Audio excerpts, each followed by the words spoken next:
नमस्कार। आज हम गोता लगा रहे हैं अर्थशास्त्र के एक बहुत ही जरूरी पहलू में, उत्पादन के नियम और पैमाने के प्रतिफल।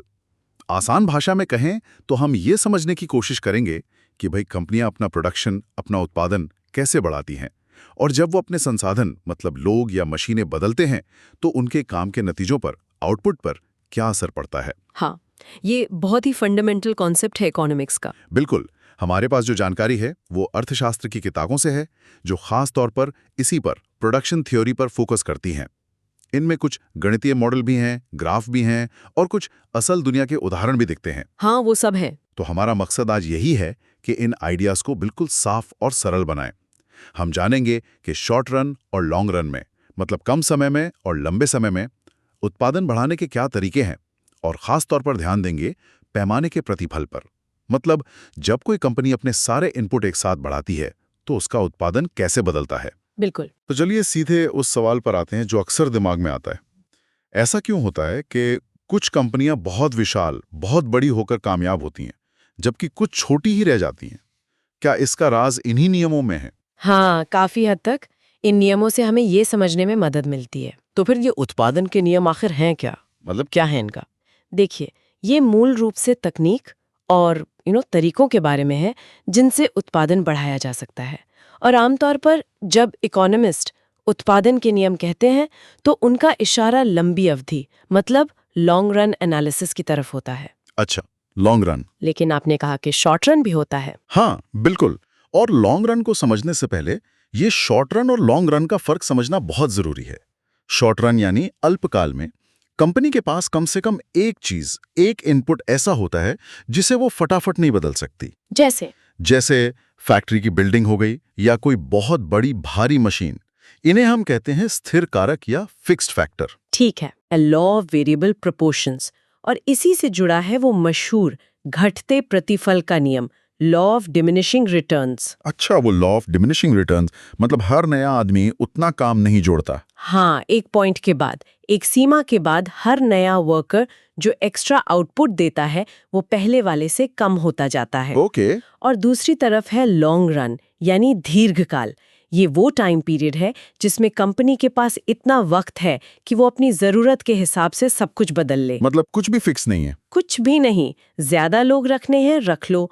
नई मशीनें लगानी है, लगा लो। बड़ी फैक्ट्री चाहिए, बना लो। सब कुछ वेरिएबल है। अच्छा। और यहीं पर लागू होता है पैमाने के प्रतिफल का नियम, law of returns to scale. ये नियम इस बात पर फोकस करता है कि जब कंपनी अपने सारे इनपुट, लेबर, कैपिटल, सब कुछ एक ही अनुपात में बढ़ाती है तो टोटल आउटपुट पर क्या असर पड़ता है। अच्छा, तो ये दिलचस्प है। तो लॉन्ग रन में जब सब कुछ बदल सकते हैं, तब ये रिटर्न्स टू स्केल कैसे काम करते हैं? ये कितने तरह के होते हैं फिर? हाँ, तो सोचिए एक कंपनी है, वो कुछ लेबर L और कुछ कैपिटल K इस्तेमाल करके कुछ आउटपुट X बना रही है। अब वो फैसला करती है कि अपने सारे इनपुट दोगुने कर दे, लेबर भी डबल, कैपिटल भी डबल। ठीक है। अब सवाल ये है कि आउटपुट का क्या होगा? क्या वो भी ठीक डबल होगा, या डबल से कम बढ़ेगा, या फिर डबल से भी ज्यादा बढ़ जाएगा? यहीं पर तीन स्थितियां बनती हैं। तीन तरह के रिटर्न्स टू स्केल होते हैं। पहला है स्थिर प्रतिफल, कांस्टेंट रिटर्न्स टू स्केल। मतलब अगर आपने इनपुट डबल किए तो आउटपुट भी ठीक डबल हो गया। जितने गुना इनपुट बढ़ाया उतने ही गुना आउटपुट बढ़ा। सिंपल। दूसरा है ह्रासमान या घटते प्रतिफल, डिक्रीजिंग रिटर्न्स टू स्केल। इसमें इनपुट तो डबल किया पर आउटपुट बढ़ा तो सही, लेकिन डबल से कम बढ़ा। ओ, मतलब फायदा तो हुआ पर उतना नहीं। हाँ, बिल्कुल। और तीसरा है वर्धमान या बढ़ते प्रतिफल, इंक्रीजिंग रिटर्न्स टू स्केल। ये सबसे इंटरेस्टिंग है। आपने इनपुट डबल किए और आउटपुट डबल से भी ज्यादा बढ़ गया। अरे वाह, ये तो बेस्ट सिचुएशन लगती है कंपनी के लिए। हाँ, बिल्कुल। कम लागत में ज्यादा उत्पादन। ये वाकई दिलचस्प है। अच्छा, क्या इसे गणित की भाषा में भी लिख सकते हैं? हमने जो सामग्री देखी उसमें समरूप उत्पादन फलन, होमोजीनियस प्रोडक्शन फंक्शन का जिक्र था। क्या वो इसी से जुड़ा है? हाँ, बिल्कुल जुड़ा है। देखिए, इकोनॉमिस्ट प्रोडक्शन को समझने के लिए प्रोडक्शन फंक्शन यूज करते हैं। ये एक तरह का फॉर्मूला होता है, x = f of l, k, जो बताता है कि कितने l और k से कितना x बनेगा। ठीक है। अब अगर कोई प्रोडक्शन फंक्शन होमोजीनियस है समरूप है, तो उसका मतलब यही होता है कि अगर आप सारे इनपुट्स को किसी नंबर k से गुणा करते हैं, जैसे 2 गुना करने के लिए k = 2, हाँ, तो आउटपुट भी k की किसी पावर v से गुणा हो जाएगा। मतलब नया आउटपुट x = kv x0। ये जो v है, इसे डिग्री ऑफ होमोजीनिटी कहते हैं और यही हमें रिटर्न्स टू स्केल बताता है। अच्छा, तो V से कैसे पता चलता है? बहुत सिंपल है। अगर v = 1 है, तो मतलब कांस्टेंट रिटर्न्स टू स्केल है। इनपुट 2 गुना, आउटपुट 2 गुना। हाँ, अगर v 1 से कम है, तो डिक्रीजिंग रिटर्न्स टू स्केल है। इनपुट 2 गुना, आउटपुट 2 गुने से कम। और अगर V1 से ज्यादा है? तो इंक्रीजिंग रिटर्न्स टू स्केल है। इनपुट 2 गुना, आउटपुट 2 गुने से ज्यादा। समझ गया। ये तो बस उसी बात को मैथ्स में कहने का तरीका हो गया। बिल्कुल। और वो कॉप डगलस प्रोडक्शन फंक्शन जिसका जिक्र था, x = B0 L B1 K B2, वो भी इसी से रिलेटेड है? ये काफी पॉपुलर लगता है। हाँ, कॉप डगलस फंक्शन बहुत पॉपुलर है, इस्तेमाल में आसान है और कई बार रियल वर्ल्ड को ठीक-ठाक दिखा देता है। अच्छा, और इसकी सबसे अच्छी बात यह है कि इसमें रिटर्न्स टू स्केल पता करना बहुत ही सीधा है। कैसे? आपको बस वो जो पावर्स है ना, L के ऊपर B1 और K के ऊपर B2, उन्हें जोड़ना है। अच्छा, बस जोड़ना है? हाँ, V = B1 + B2। अगर ये जोड़ 1 आता है तो कांस्टेंट रिटर्न्स, 1 से कम आता है तो डिक्रीजिंग रिटर्न्स, और अगर 1 से ज्यादा आता है तो इंक्रीजिंग रिटर्न्स। अरे वाह, ये तो बहुत ही आसान हो गया। मतलब सिर्फ वो 2 नंबर जोड़कर पता चल जाएगा कि स्केल बढ़ाने पर क्या होगा, कम से कम इस मॉडल के हिसाब से। हाँ, इस मॉडल के हिसाब से तो यही है। अच्छा, तो गणितीय रूप से तो समझ आ गया, लेकिन इन चीजों को ग्राफ से भी समझाया जाता है ना? सामग्री में आइसोक्वांट्स और विस्तार पाथ, एक्सपेंशन पाथ जैसी बातें थीं, वो कैसे मदद करती हैं इसे विजुलाइज करने में? हाँ, ग्राफ चीजों को देखने का एक अलग नजरिया देते हैं। देखिए, आइसोक्वांट एक कर्व होता है। कर्व? हाँ, एक रेखा। ये उन सभी अलग-अलग कॉम्बिनेशंस को दिखाती है, लेबर और कैपिटल के, जिनसे आप एक फिक्स्ड अमाउंट ऑफ आउटपुट बना सकते हैं। जैसे मान लीजिए 100 कारें बनानी है, तो आप थोड़ी ज्यादा मशीनें और कम लोग यूज कर सकते हैं, या थोड़ी कम मशीनें और ज्यादा लोग। आइसोक्वांट इन सभी पॉसिबिलिटीज को जोड़ता है। ठीक है, सेम आउटपुट लेवल के लिए अलग-अलग इनपुट मिक्स। बिल्कुल। और एक्सपेंशन पाथ या विस्तार पथ ये बताता है कि जब कोई कंपनी अपना प्रोडक्शन बढ़ाना चाहती है, जैसे 100 से 200 कारें, फिर 300 कारें, तो वो आमतौर पर अपने इनपुट्स, लेबर और कैपिटल को किस रास्ते पर बढ़ाती है ताकि लागत कम से कम रहे। अच्छा, अगर प्रोडक्शन फंक्शन होमोजीनियस है, तो ये पाथ अक्सर ओरिजिन से शुरू होने वाली एक सीधी रेखा जैसा होता है, अगर इनपुट प्राइसेस फिक्स्ड रहें। ओके, तो रिटर्न्स टू स्केल ग्राफ पर कैसे दिखते हैं? वो आइसोकॉन्स के बीच की दूरी से पता चलता है। सोचिए, आपको आउटपुट 100 से 200 यूनिट करना है, फिर 200 से 300 यूनिट। हाँ, कांस्टेंट रिटर्न्स में हर 100 यूनिट आउटपुट बढ़ाने के लिए आपको अपने इनपुट ठीक उतने ही बढ़ाने पड़ेंगे।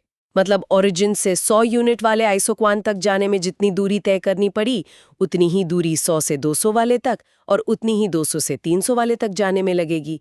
आइसोक्वान्स के बीच की दूरी बराबर रहेगी। ठीक है, बराबर दूरी। डिक्रीजिंग रिटर्न्स में पहले 100 यूनिट बढ़ाने के लिए जितने इनपुट लगे, अगले 100 यूनिट बढ़ाने के लिए उससे ज्यादा इनपुट लगेंगे।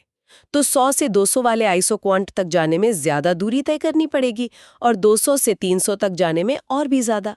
आइसोक्वांट्स के बीच की दूरी बढ़ती जाएगी। दूर होते जाएंगे। और इंक्रीजिंग रिटर्न्स में ठीक उल्टा, पहले 100 यूनिट बढ़ाने में जितने इनपुट लगे, अगले 100 यूनिट बढ़ाने के लिए उससे कम इनपुट की जरूरत पड़ेगी।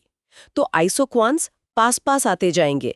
100 से 200 तक की दूरी 200 से 300 तक की दूरी से ज्यादा होगी। अच्छा, मतलब ग्राफ पर भी ये साफ दिखता है। हाँ, ये बस उसी गणित वाली बात को तस्वीर में देखना है। तो क्या इसका मतलब यह है कि कंपनियां हमेशा एक ही तरह के प्रतिफल, मतलब एक ही रिटर्न टू स्केल फेस करती हैं? अगर किसी को बढ़ते प्रतिफल मिल रहे हैं तो हमेशा मिलते रहेंगे? नहीं, जरूरी नहीं। ये मॉडल्स चीजों को सिंपल रखने के लिए ऐसा मान लेते हैं, लेकिन असल दुनिया में ज्यादातर कंपनियां शायद अलग-अलग फेज से गुजरती हैं। मतलब? हो सकता है जब कंपनी छोटी हो और बढ़ना शुरू करे तो उसे इंक्रीजिंग रिटर्न्स मिले। क्यों? क्योंकि वो नई टेक्नोलॉजी अपना सकती है, स्पेशलाइजेशन ला सकती है। हाँ, फिर एक लेवल पे आकर शायद कुछ समय के लिए कांस्टेंट रिटर्न्स मिले। और अगर कंपनी बहुत ज्यादा बड़ी हो जाए तो शायद उसे डिक्रीजिंग रिटर्न्स का सामना करना पड़े। अच्छा, क्यों? क्योंकि इतने बड़े ऑर्गेनाइजेशन को संभालना, मैनेज करना मुश्किल हो जाता है। Coordination problems, control issues. तो मतलब ये सफर एक जैसा नहीं रहता। बिल्कुल। लेकिन समझने की शुरुआत के लिए इकोनॉमिस्ट्स अक्सर होमोजीनियस फंक्शन मान लेते हैं, जिसका मतलब है कि रिटर्न्स टू स्केल हर आउटपुट लेवल पर सेम रहते हैं। एनालिसिस आसान हो जाता है। ये बात मुद्दे पर लाती है, आखिर ये बढ़ते या घटते प्रतिफल होते क्यों हैं? बढ़ते प्रतिफल, इंक्रीजिंग रिटर्न्स, यानी कम लागत में ज्यादा उत्पादन, ये क्यों मुमकिन हो पाता है? इसके पीछे क्या कारण है? हाँ, ये बहुत जरूरी सवाल है। इंक्रीजिंग रिटर्न्स के पीछे अक्सर कुछ मुख्य कारण होते हैं। एक बड़ा कारण है अविभाज्यताएं, इंडिविजिबिलिटीज। अविभाज्यताएं, ये थोड़ा टेक्निकल लग रहा है। हाँ, आसान भाषा में इसका मतलब है कि कुछ चीजें वो छोटे टुकड़ों में नहीं आती या छोटे स्केल पर उतनी एफिशिएंट नहीं होती। जैसे सोचिए, एक बहुत बड़ी हाईटेक मशीन है, वो बहुत एफिशिएंट है, पर वो छोटे साइज में आती ही नहीं। या फिर कुछ मैनेजमेंट टेक्निक्स है जो सिर्फ बड़े ऑपरेशन में ही काम करती हैं। अच्छा। तो इनका पूरा फायदा तभी मिलता है जब प्रोडक्शन बड़े पैमाने पर हो। एक और बड़ी वजह है स्पेशलाइजेशन, यानी विशेषज्ञता। स्पेशलाइजेशन, जैसे एडम स्मिथ ने पिन फैक्ट्री का उदाहरण दिया था। बिल्कुल वही। जब प्रोडक्शन बड़ा होता है तो आप काम को छोटे छोटे हिस्सों में बांट सकते हैं। हर वर्कर एक ही काम को बार बार करके उसमें माहिर हो जाता है। इससे स्पीड भी बढ़ती है और क्वालिटी भी। ये छोटे स्केल पर मुमकिन नहीं है। हाँ, ये बात तो है। सामग्री में एक उदाहरण भी था जो इसे अच्छे से समझाता है। मान लीजिए कोई चीज बनाने के 3 तरीके हैं, एक छोटी मशीन से, एक मीडियम साइज की मशीन से और एक बहुत बड़ी मशीन से। ठीक है। बड़ी मशीन सबसे एफिशिएंट है, यानी पर यूनिट कॉस्ट सबसे कम है। लेकिन वो मशीन इतनी महंगी और बड़ी है कि उसे लगाना तभी समझदारी है जब बाजार में उस चीज की डिमांड बहुत ज्यादा हो। अगर डिमांड कम है तो आपको छोटी या मीडियम मशीन से ही काम चलाना पड़ेगा, भले ही वो थोड़ी कम एफिशिएंट हो। ये दिखाता है कि बड़े पैमाने की एफिशिएंसी का फायदा उठाने के लिए स्केल बड़ा होना जरूरी है। ये है इंडिविजिबिलिटी। समझ गया।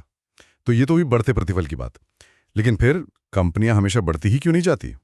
ये घटते प्रतिफल, डिक्रीजिंग रिटर्न्स क्यों आने लगते हैं? बड़े होने के नुकसान क्या हैं? हाँ, ये भी उतना ही जरूरी सवाल है। डिक्रीजिंग रिटर्न्स का सबसे आम और शायद सबसे बड़ा कारण है मैनेजमेंट की चुनौतियां, मैनेजरियल डिफिकल्टीज। मैनेजमेंट कैसे? देखिए, जैसे जैसे कंपनी बड़ी और कॉम्प्लेक्स होती जाती है, तालमेल बिठाना, कोऑर्डिनेशन मुश्किल हो जाता है। ऊपर से नीचे तक इन्फॉर्मेशन सही ढंग से पहुंचना और नीचे से ऊपर तक फीडबैक जाना, ये सब धीमा और मुश्किल हो जाता है। हाँ, नौकरशाही, रेड टेप गढ़ जाता होगा। पता है, टॉप मैनेजमेंट पर इतना बोझ आ जाता है कि वो हर चीज पर बारीकी से ध्यान नहीं दे पाते। ये सब इनएफिशिएंसी लाते हैं, जिससे पर यूनिट कॉस्ट बढ़ने लगती है। अच्छा, और कोई कारण? हाँ, एक और कारण हो सकता है, खासकर कुछ इंडस्ट्रीज में प्राकृतिक संसाधनों की सीमाएं, लिमिटेड नेचुरल रिसोर्सेज। जैसे मान लीजिए मछली पकड़ने वाली कंपनियां, अगर वो अपनी नावें डबल कर दें तो जरूरी नहीं कि पकड़ी गई मछलियां भी डबल हो जाएं। क्यों? क्योंकि समुद्र में मछलियां तो लिमिटेड है ना। सही बात है। या माइनिंग कंपनियां, जैसे जैसे वो ज्यादा गहराई में खुदाई करती हैं, अयस्क निकालना और मुश्किल और महंगा होता जाता है। तो ये बाहरी सीमाएं भी डिक्रीजिंग रिटर्न्स का कारण बन सकती हैं। ठीक है, तो मैनेजमेंट और रिसोर्स लिमिट्स ये मुख्य कारण है डिक्रीजिंग रिटर्न्स के। हाँ, मोटे तौर पर। हमने लंबी अवधि और पैमाने के प्रतिफल की काफी बात कर ली। थोड़ा सा वापस शॉर्ट रन पर आते हैं। जब सिर्फ एक इनपुट जैसे लेबर बदला जा सकता है और कैपिटल, मशीनें फिक्स्ड हैं, तब क्या होता है? ये परिवर्तनीय अनुपात का नियम कैसे काम करता है फिर? हाँ, ये शॉर्ट रन सिचुएशन है। यहाँ लॉ ऑफ वेरिएबल प्रोपोर्शंस या law of diminishing marginal productivity लागू होता है। इसका बेसिक आइडिया ये है कि अगर आप एक फिक्स्ड इनपुट जैसे मशीनें के साथ एक वेरिएबल इनपुट जैसे लेबर को बढ़ाते जाते हैं, हाँ, तो शुरुआत में तो हर नया वर्कर काफी एक्स्ट्रा आउटपुट जोड़ सकता है, शायद स्पेशलाइजेशन वगैरह से। लेकिन एक पॉइंट के बाद हर अगले वर्कर के आने से जो टोटल आउटपुट में बढ़ोतरी होती है वो पहले से कम होने लगती है। मतलब मार्जिनल प्रोडक्ट कम होने लगता है। Exactly, marginal product of labour गिरने लगता है। ऐसा क्यों होता है? क्योंकि फिक्स्ड इनपुट मशीनें पर ज्यादा लोग काम करने लगते हैं, तो भीड़ भाड़ बढ़ती है, शायद तालमेल बिगड़ता है और हर नए बंदे के लिए एफिशिएंटली काम करने की जगह कम हो जाती है। इसे अगर हम लॉन्ग रन रिटर्न से जोड़कर देखें, मान लीजिए किसी इंडस्ट्री में लॉन्ग रन में भी डिक्रीजिंग रिटर्न्स टू स्केल है, शायद मैनेजमेंट इश्यूज की वजह से। अब अगर ऐसी कंपनी शॉर्ट रन में सिर्फ लेबर बढ़ाती है, कैपिटल फिक्स्ड रखते हुए, तो उसे डबल मार पड़ सकती है। एक तो ओवरऑल स्केल की वजह से डिक्रीजिंग रिटर्न्स का असर, और दूसरा सिर्फ लेबर बढ़ाने की वजह से डिमिनिशिंग मार्जिनल प्रोडक्टिविटी का असर। दोनों मिलकर आउटपुट ग्रोथ को और धीमा कर देंगे। ओह, ये तो कॉम्प्लेक्स हो गया। हाँ, इसीलिए शॉर्ट रन और लॉन्ग रन का फर्क समझना जरूरी है। वाह, तो ये काफ़ी सारी जानकारी हो गई। मतलब प्रोडक्शन कैसे काम करता है, स्केल बढ़ाने के क्या फ़ायदे नुकसान हैं। अगर हमें इस पूरी चर्चा का सार निकालना हो तो वो मुख्य बातें क्या होंगी जो हमारे श्रोताओं को ज़रूर समझनी चाहिए? की टेकअवेज। मेरे हिसाब से कुछ मुख्य बातें हैं जो ध्यान में रखनी चाहिए। पहली, प्रोडक्शन के फैसलों को समझने के लिए शॉर्ट रन और लॉन्ग रन का फर्क समझना क्रिटिकल है, बहुत ज़रूरी है। शॉर्ट रन में कम से कम एक इनपुट फिक्स होता है और लॉ ऑफ वेरिएबल प्रोपोर्शंस या डिमिनिशिंग रिटर्न्स काम करता है। लॉन्ग रन में सब कुछ वेरिएबल होता है और हम रिटर्न्स टू स्केल देखते हैं। बिल्कुल।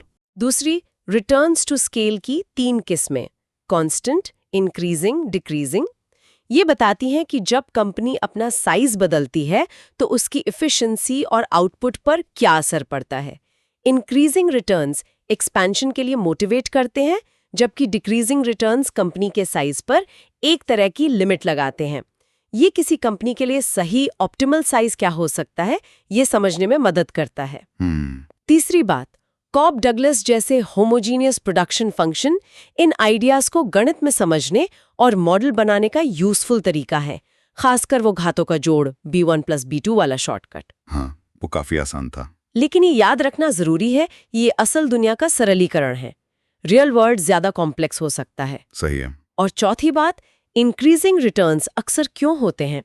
तकनीकी फायदे, इंडिविजुअलिटी, बड़ी मशीनों का फायदा, स्पेशलाइजेशन, और डिक्रीजिंग रिटर्न्स क्यों होते हैं? आमतौर पर मैनेजमेंट की बढ़ती मुश्किलें या लिमिटेड रिसोर्सेज की वजह से। बहुत बढ़िया। तो संक्षेप में कहें तो ये नियम और सिद्धांत कंपनियों को ये समझने में मदद करते हैं कि वो कैसे एफिशिएंटली बढ़ सकती हैं, कब उन्हें शायद रुकना पड़े और उनके लिए कौन सा स्केल, कौन सा पैमाना सबसे फायदेमंद हो सकता है। ये सिर्फ थ्योरी नहीं है, ये असली बिजनेस फैसलों की बुनियाद है। बिल्कुल। तो ये थी हमारी उत्पादन के नियमों और पैमाने के प्रतिफल पर आज की गहन चर्चा। हमने देखा कि कैसे इनपुट बदलने से आउटपुट पर असर पड़ता है और कंपनियां इन सिद्धांतों का इस्तेमाल अपने आकार और कुशलता को बेहतर बनाने के लिए कैसे कर सकती हैं। हाँ, और ये ध्यान रखना भी जरूरी है, जैसा मैंने कहा, कि ये आर्थिक मॉडल कुछ मान्यताओं, कुछ अजम्पशंस पर टिके होते हैं। हाँ, असल दुनिया में फैसले लेना कहीं ज्यादा पेचीदा होता है। अनिश्चितता होती है, टेक्नोलॉजी बदलती रहती है, बाजार के हालात बदलते हैं, कंपटीशन होता है, ये सब चीजें भी फैसलों पर असर डालती हैं। बिल्कुल। तो ये मॉडल्स एक फ्रेमवर्क देते हैं सोचने का, पर सारे जवाब नहीं। सही कहा। और जाते जाते अपने श्रोताओं के लिए एक सवाल छोड़ जाते हैं सोचने के लिए। मान लीजिए एक कंपनी को पता है कि शुरुआत में उसे इंक्रीजिंग रिटर्न्स टू स्केल मिलेंगे, शायद नई तकनीक या स्पेशलाइजेशन से, लेकिन ये भी जानती है कि एक सीमा के बाद उसे डिक्रीजिंग रिटर्न्स का सामना करना पड़ेगा, मैनेजमेंट की दिक्कतों या बाजार की सीमाओं की वजह से। ये एक क्लासिक सिचुएशन है। तो उसे अपनी ग्रोथ की स्ट्रैटेजी कैसे बनानी चाहिए? वो कौन सा पॉइंट हो सकता है जहां विस्तार को रोकना या धीमा करना समझदारी भरा हो? और ये फैसला किन अंदरूनी और बाहरी फैक्टर्स पर निर्भर करेगा? सोचिएगा जरूर इस पर। अगली बार फिर मिलेंगे एक नए विषय के साथ। धन्यवाद। धन्यवाद।